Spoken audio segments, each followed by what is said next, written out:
अनुच्छेद 370 पर supreme court का बड़ा फैसला आया है, जिसके बाद से कश्मीर के बड़े नेताओं के बीच हलचल तेज हो गई है। बीजेपी नेताओं के साथ साथ कश्मीर के नेताओं ने भी सुप्रीम कोर्ट के इस बड़े फैसले पर अपनी अपनी बात रखी है। क्या कहा है कश्मीर के बड़े नेताओं ने, देखते हैं इस रिपोर्ट में। अनुच्छेद 370 को लेकर सुप्रीम कोर्ट क्या फैसला देता है, इस पर सबकी निगाहें गड़ी हुई थी। खबर ये भी आ रही थी कि कई कश्मीरी नेताओं को हाउस अरेस्ट भी किया गया है। साथ ही कश्मीर में सुरक्षा पहले से भी ज्यादा बढ़ा दी गई। इन सब घटनाक्रमों को देखकर यही लग रहा था कि सुप्रीम कोर्ट सरकार के इस फैसले को सही ठहरा सकता है, और सुप्रीम कोर्ट ने फैसला भी वही दिया कि 5 अगस्त साल 2019 का सरकार का फैसला बना रहेगा। अब जैसे ही सुप्रीम कोर्ट ने यह फैसला दिया, कश्मीर के बड़े नेताओं ने मीडिया और सोशल मीडिया के जरिए बयान देना शुरू कर दिया है। दरअसल सुप्रीम कोर्ट ने माना है कि अनुच्छेद 370 का अस्तित्व समाप्त होने की अधिसूचना जारी करने की राष्ट्रपति की शक्ति जम्मू कश्मीर संविधान सभा के भंग होने के बाद भी बनी रहती है। अब इस पर नेशनल कॉन्फ्रेंस के नेता उमर अब्दुल्ला ने ट्वीट करते हुए लिखा कि निराश हूं लेकिन हताश नहीं हूं, संघर्ष जारी रहेगा।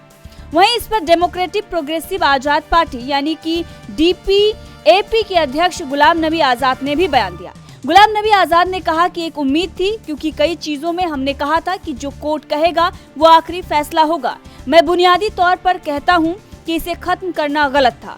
इसे करते वक्त जम्मू कश्मीर की राजनीतिक पार्टियों से पूछा नहीं गया। हम अदालत के खिलाफ नहीं जा सकते, लेकिन इस फैसले से हम जम्मू कश्मीर के लोगों को अफसोस है। वहीं बीजेपी अध्यक्ष JP नड्डा ने भी इस पर ट्वीट किया और लिखा कि माननीय उच्चतम न्यायालय द्वारा धारा 370 के विषय में दिए गए फैसले का भारतीय जनता पार्टी स्वागत करती है। उच्चतम न्यायालय की संवैधानिक पीठ ने धारा 370 और 35A को हटाने के लिए दिए गए निर्णय, उसकी प्रक्रिया और उद्देश्य को सही ठहराया है। माननीय प्रधानमंत्री नरेंद्र मोदी जी की सरकार ने जम्मू कश्मीर को देश की मुख्य विचारधारा में जोड़ने का ऐतिहासिक काम किया है। इसके लिए मैं और हमारे करोड़ों कार्यकर्ता प्रधानमंत्री का हृदय से आभार व्यक्त करते हैं।